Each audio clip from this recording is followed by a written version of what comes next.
გორში კინოსა და თეატრის ფესტივალის ხელოვნება საზღვრების გარეშე დახურვის ღონისძიება გაიმართა. ფესტივალის მონაწილე ახალგაზრდებმა თეატრალური, მუსიკალური და ქორეოგრაფიული ნომრები წარმოადგინეს. ფესტივალი გორის მუნიციპალიტეტის მერიისა და ორგანიზაცია ჭკვიანი მომავლის თანადაფინანსებით ჩატარდა. პროექტი მიზნად ისახავს ახალგაზრდების თეატრისა და კინოს მიმართულებით გადამზადებას.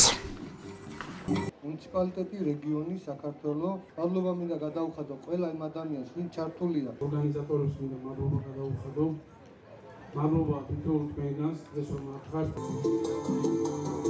საერთაშორისო ფესტივალი ხელოვნება საზღვრების გარეშე დღეს უკვე გორის მუნიციპალიტეტში დაიხურა.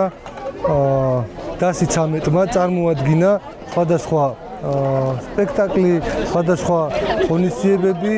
მე მინდა მიულოცო 113-ს ის წარმატება, რომელიც თურქეთის რესპუბლიკაში გრან-პრი მიიღეს.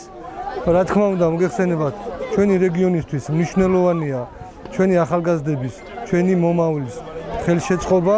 აქედან გამომდინარე, ჩვენ მაქსიმუმს გავაკეთებთ იმისთვის, რომ ჩვენი ახალგაზრდები, რა თქმა უნდა, ჩვენი მომავალი იქნას განვითარებული და მადლობა მინდა გადაუხადო ყველა იმ ადამიანს, ვინც ჩართული იყო ამ ღონისძიებებში, ვინც მიიღო მონაწილეობა და რა თქმა უნდა, ყველაზე მთავარი მნიშვნელოვანი მინდა მადლობა გადაუხადო ჩვენ მეუფე ანდრიას.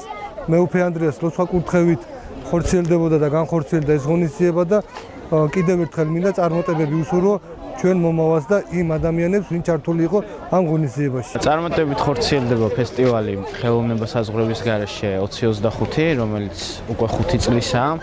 ჩვენ ყოველწლიურად ვცდილობთ, რომ ჩვენი ახალგაზრდებით ჩვენს ქალაქში, ჩვენს სოფლებში ცხოვრები ახალგაზრდებთან ერთად შევქმნათ, დავდგათ ის ისტორიები, რომლებიც საქართველოს ეკუთვნის.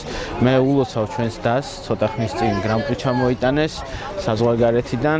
დღესაც ვფიქრობთ, რომ წარმატებული დღე იყო, რადგან ამ პროექტში ჩართულია 400-ზე მეტი ახალგაზრდა გორის მუნიციპალიტეტიდან.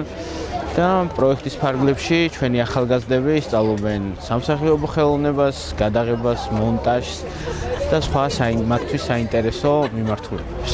დიდი მადლობა მინდა გადაუხადო გორის მუნიციპალიტეტის მერს ბატონ კოტე ბუზალაძეს, დიდი მადლობა მინდა გადაუხადო შიდა ქართლის სახელმწიფო რწმუნებულს, ბატონ სიმონ გულედანს, ჩვენს საკრებულოს და ჩვენს მეუფე ანდრიას, ვისი ლოცვა კურთხევითაც შევძელით და დღემდე მოვედით.